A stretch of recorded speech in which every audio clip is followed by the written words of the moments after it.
Halo teman-teman semuanya dan Bu Ayu. Di sini kami dari kelompok 1 dan di video kali ini kami akan menyampaikan mengenai teori manajemen perubahan. Sebelumnya perkenalkan, nama saya Andrean.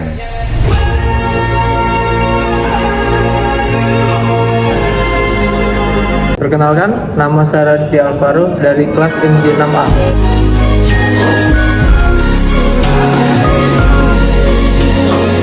Perkenalkan, nama saya Jani Koleohan.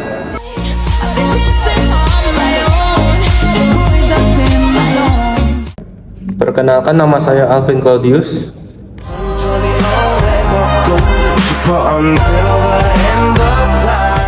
Perkenalkan, nama saya Febrian Langitan.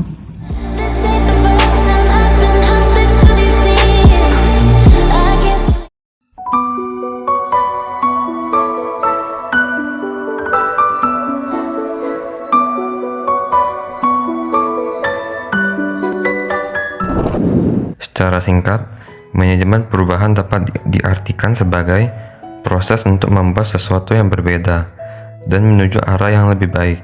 Menurut John Kotter, manajemen perubahan adalah suatu pendekatan untuk mengubah individu, tim, dan organisasi kepada kondisi masa depan yang diinginkan.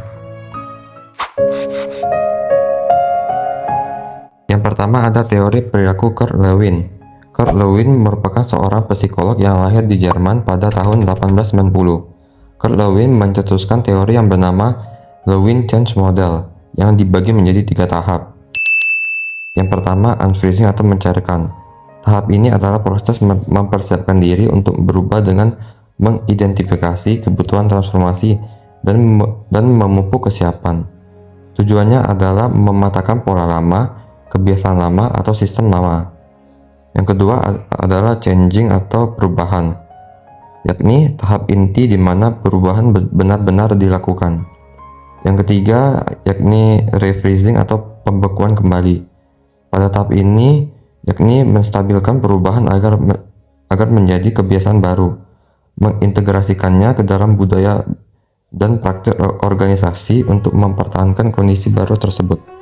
Contoh penerapannya di sini kami mengambil BCA sebagai contoh. Pada tahap unfreezing atau mencairkan, manajemen menyadari perubahan perilaku nasabah yang beralih ke digital, persaingan vintage yang semakin kuat, dan juga dilakukan sosialisasi internal tentang pentingnya digitalisasi. Karyawan diberi pemahaman bahwa sistem lama atau manual dan cabang fisik tidak lagi cukup. Pada tahap changing atau perubahan, BCA mulai mengembangkan berbagai layanan digital dan teknologi baru seperti pengembangan aplikasi BCA Mobile untuk transaksi perbankan, peluncuran aplikasi My BCA yang mengintegrasikan berbagai layanan BCA, dan pelatihan karyawan agar mampu menggunakan dan mendukung sistem digital baru.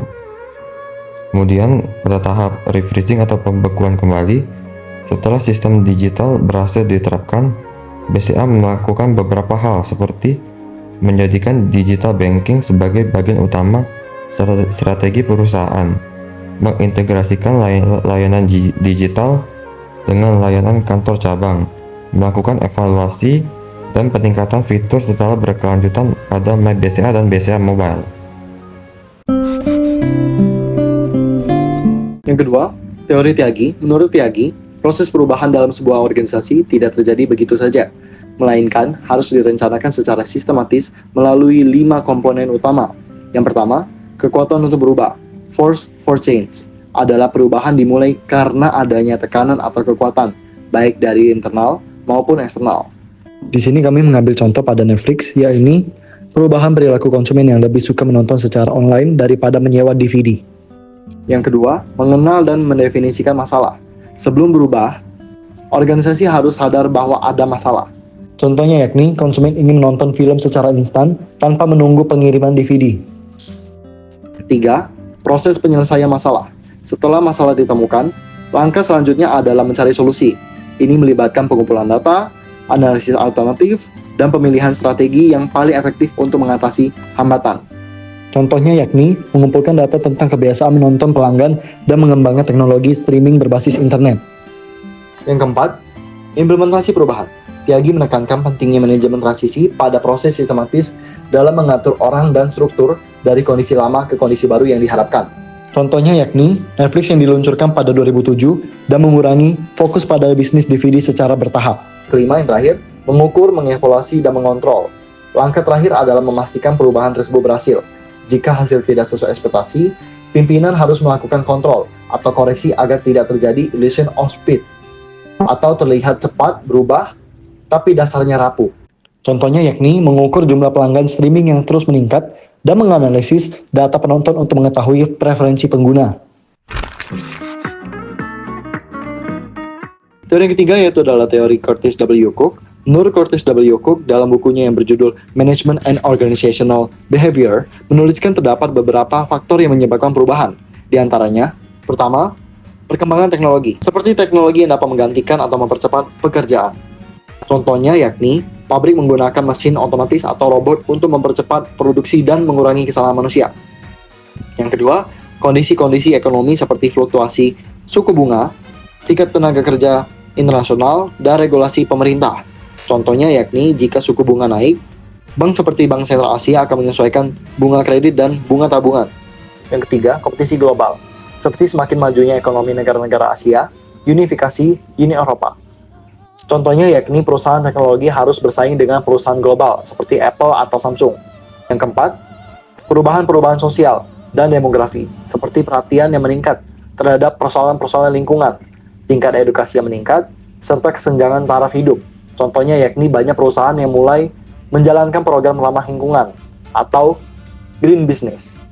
Yang kelima, yang terakhir, tantangan-tantangan internal, yakni masalah-masalah perilaku perusahaan seperti keluar masuknya karyawan, pemogokan, etika kerja, dan politik organisasi. Contohnya yakni jika terjadi pemogokan karyawan, manajemen melakukan negosiasi dengan pekerja. Teori ini dikemukakan oleh Dean Anderson dan Linda Ackerman Anderson yang berasal dari Amerika Serikat. Mereka mengemukakan bahwa terdapat 7 faktor penggerak yang dapat memengaruhi berlangsungnya perubahan, yakni yang pertama lingkungan, yakni perubahan yang berasal dari faktor eksternal seperti kondisi ekonomi, politik, teknologi, regulasi, dan globalisasi yang mempengaruhi organisasi. Di sini kami mengambil Toyota sebagai contoh di mana perubahan lingkungan global seperti isu perubahan iklim, regulasi emisi kendaraan, dan tuntutan energi bersih mendorong Toyota mengembangkan kendaraan yang lebih ramah lingkungan. Yang kedua, kebutuhan pasar untuk sukses, yakni tuntutan pasar agar perusahaan memiliki kualitas produk, inovasi, harga yang kompetitif, dan pelayanan yang baik untuk tetap berhasil. Contohnya yakni pasar otomotif mulai menuntut mobil yang hemat bahan bakar, ramah lingkungan, dan menggunakan teknologi modern. Untuk memenuhi kebutuhan ini, Toyota mengembangkan mobil hybrid seperti Toyota Prius. Yang ketiga, desakan bisnis, yakni tekanan agar organisasi meningkatkan kinerja bisnis seperti profitabilitas, efisiensi, produktivitas, dan pertumbuhan. Contohnya yakni Toyota harus mempertahankan posisinya sebagai salah satu produsen mobil terbesar di dunia dan tetap kompetitif dengan perusahaan otomotif lain seperti Tesla, Honda, BYD, dan lainnya. Yang keempat, desakan organisasional, yakni kebutuhan untuk memperbaiki sistem, struktur organisasi, proses kerja, dan manajemen agar organisasi lebih efektif. Contohnya yakni Toyota melakukan perubahan dalam proses produksi dan penelitian teknologi dengan memperkuat divisi riset kendaraan listrik, hybrid, dan hidrogen. Yang kelima, desakan kultural, yakni perubahan nilai, norma, dan budaya organisasi agar lebih mendukung inovasi, kolaborasi, dan kinerja tinggi. Contohnya yakni Toyota memperkuat budaya inovasi dan continuous improvement atau Kaizen dalam organisasi agar karyawan selalu mencari cara untuk meningkatkan kualitas produk dan efisiensi produksi. Yang keenam, pola pikir pemimpin dan pekerja, yakni cara berpikir pimpinan dan karyawan harus berubah agar lebih terbuka terhadap inovasi, pembelajaran, dan perubahan. Contohnya yakni pemimpin dan karyawan Toyota didorong untuk memiliki pola pikir inovatif dan terbuka terhadap teknologi baru seperti kendaraan listrik dan sistem mobil pintar. Yang ketujuh, perilaku pemimpin dan pekerja, yakni perubahan perilaku nyata dalam organisasi seperti cara memimpin, bekerja sama, mengambil keputusan, dan menjalankan tugas. Contohnya yakni perubahan perilaku terlihat dari meningkatnya kolaborasi antar tim riset, produksi, dan teknologi dalam mengembangkan kendaraan masa depan yang lebih efisien dan ramah lingkungan. Teori Bennett P. Lyons dan Catherine. Teori ini menjelaskan bahwa manajemen perubahan adalah pendekatan untuk merencanakan, mendesain, mengimplementasikan, mengelola, mengukur, dan mempertahankan perubahan di dalam pekerjaan dan proses bisnis. Contohnya pada Apple, di mana perubahan ini terjadi ketika Apple memperkenalkan iPhone pada tahun 2007 di bawah kepemimpinan Steve Jobs. Saat itu Apple sebelumnya lebih dikenal sebagai produsen komputer seperti Macintosh. Untuk memasuki industri smartphone, Apple harus melakukan perubahan besar dalam strategi bisnis dan proses kerja. Adapun beberapa strategi yang digunakan Apple, yakni yang pertama, merencanakan perubahan atau planning. Apple merencanakan strategi untuk masuk ke pasar smartphone yang saat itu didominasi oleh ponsel dengan keypad fisik. Apple merancang konsep ponsel layar sentuh yang terintegrasi dengan internet dan aplikasi. Yang kedua, mendesain perubahan atau designing. Apple mendesain produk baru dengan sistem operasi khusus yaitu iOS, serta antarmuka layar sentuh yang berbeda dari ponsel lain pada masa itu. Yang ketiga, yaitu mengimplementasikan perubahan atau implementation. Apple meluncurkan iPhone ke pasar global dan mulai membangun ekosistem aplikasi melalui App Store. Yang keempat, mengelola perubahan atau managing. Apple mengelola perubahan dengan menyesuaikan struktur tim, memperkuat kerjasama dengan pengembang aplikasi, dan meningkatkan kemampuan karyawan dalam teknologi mobile. Yang kelima, mengukur hasil perubahan atau measuring. Keberhasilan perubahan diukur dari peningkatan penjualan iPhone, pertumbuhan pengguna iOS, serta posisi Apple sebagai salah satu pemimpin pasar smartphone. Yang keenam, mempertahankan perubahan atau sustaining. Apple terus mengembangkan inovasi dengan merilis generasi iPhone terbaru dan memperluas ekosistem produknya seperti Apple Watch dan AirPods. Davidson dalam bukunya mengatakan bahwa terjadinya perbedaan budaya pada suatu organisasi akan mempengaruhi penyusunan rencana perubahan yang akan dilakukan secara tepat. Perusahaan bisa memilih salah satu dari 4 pendekatan management of change, yaitu yang pertama, rasional empiris, yang berdasarkan asumsi bahwa manusia rasional dan akan mengikuti perubahan jika menguntungkan.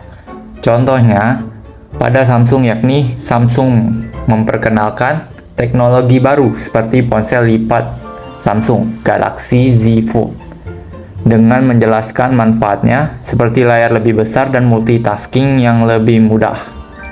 Yang kedua, normatif reedukatif, yang mengubah norma dan budaya. Berfokus pada perubahan sikap, nilai, dan budaya. Contohnya, Samsung membangun budaya inovasi dan penelitian melalui investasi besar pada riset dan pengembangan agar karyawan terus menciptakan teknologi baru seperti seri Samsung Galaxy S.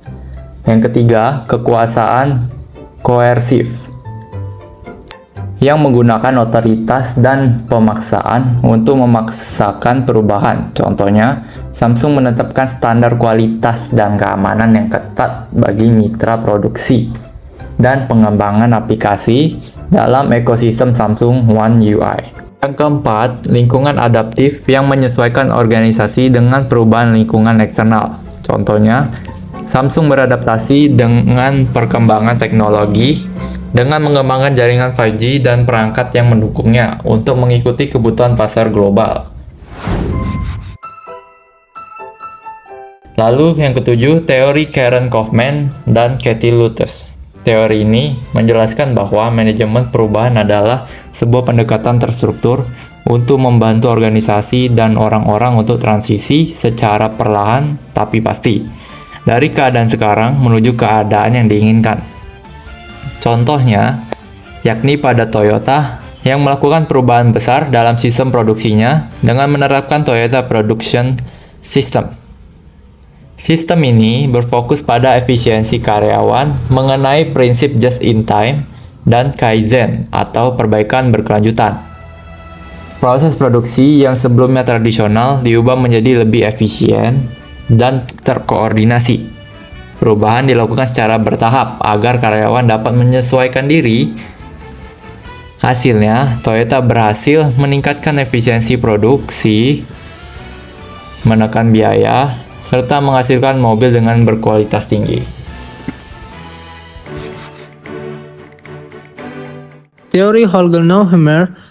Teori ini menjelaskan bahwa manajemen perubahan dapat digambarkan sebagai proses, alat, dan teknik untuk mengatur proses perubahan pada sisi orang untuk mencapai hasil yang diperlukan dan untuk merealisasikan perubahan secara efektif melalui agen perubahan, tim, dan sistem yang lebih luas. Di sini, kami mengambil contoh Amazon, di mana Amazon menerapkan manajemen perubahan ketika memperluas bisnisnya dari toko buku online menjadi perusahaan teknologi dan e-commerce secara global. Perusahaan ini dilakukan melalui tim inovasi dan agen perubahan yang mengembangkan berbagai layanan baru seperti Amazon Web Service dengan menggunakan proses, alat, dan teknik manajemen perubahan serta melibatkan tim dan sistem organisasi yang lebih luas. Amazon berhasil melakukan transformasi bisnis dan menjadi salah satu perusahaan teknologi terbesar di dunia. Kemudian yang kesembilan ialah teori John P. Kotter. John Paul Kotter merupakan seorang profesor yang berasal dari Amerika Serikat. Beliau mengembangkan model 8 langkah untuk memimpin perubahan atau leading change yang membantu perusahaan bertransformasi dan tetap kompetitif. Yakni yang pertama, menciptakan urgensi atau create a sense of urgency, yaitu menciptakan rasa urgensi agar organisasi menyadari pentingnya perubahan. Contohnya pada Gojek, di mana Gojek melihat kebutuhan masyarakat akan transportasi yang lebih cepat dan praktis. Kemudian yang kedua, membentuk koalisi pemandu, building coalition, yang ini membantu tim atau koalisi yang kuat untuk memimpin perubahan. Kemudian yang ketiga, mengembangkan visi dan strategi, form strategic vision, menyusun visi dan strategi yang jelas untuk perubahan. Contohnya, Gojek menetapkan visi menjadi platform layanan digital yang memudahkan kehidupan sehari-hari. Kemudian, yang keempat, mengkomunikasikan visi perubahan, communicate the vision, mengkomunikasikan visi perubahan kepada seluruh anggota organisasi. Contohnya, visi tersebut disampaikan pada karyawan dan mitra driver. Kemudian yang kelima, aktifkan tindakan dengan menghilangkan hambatan, enable action by removing barriers, yakni memperdayakan karyawan dan menghilangkan hambatan terhadap perubahan. Contohnya, tim pengembang diberi kebebasan untuk membuat berbagai layanan seperti GoPay dan GoFood. Kemudian yang keenam adalah ciptakan kemenangan jangka pendek atau generate short-term win, yakni menciptakan keberhasilan jangka pendek untuk meningkatkan motivasi. Contohnya, jumlah pengguna aplikasi Gojek meningkat pesat dalam waktu singkat. Kemudian yang ketujuh, mempertahankan percepatan, sustain acceleration, yakni terus mempercepat perubahan dengan melakukan perbaikan keberlanjutan. Contohnya, Gojek terus menambah layanan baru untuk memperluas ekosistem digital. Kemudian, yang terakhir, menanamkan perubahan ke dalam budaya, institute change, yaitu menanamkan perubahan ke dalam budaya organisasi agar menjadi kebiasaan baru. Contohnya, transformasi digital menjadi budaya kerja utama di perusahaan. Sekian dari penjelasan kelompok kami yang telah disampaikan oleh Daniko, Raditya, Alvin, Andrian, dan saya sendiri. Mohon maaf bila ada salah kata. Semoga apa yang kami telah sampaikan dapat bermanfaat dan dapat dipahami. Sekian dan terima kasih.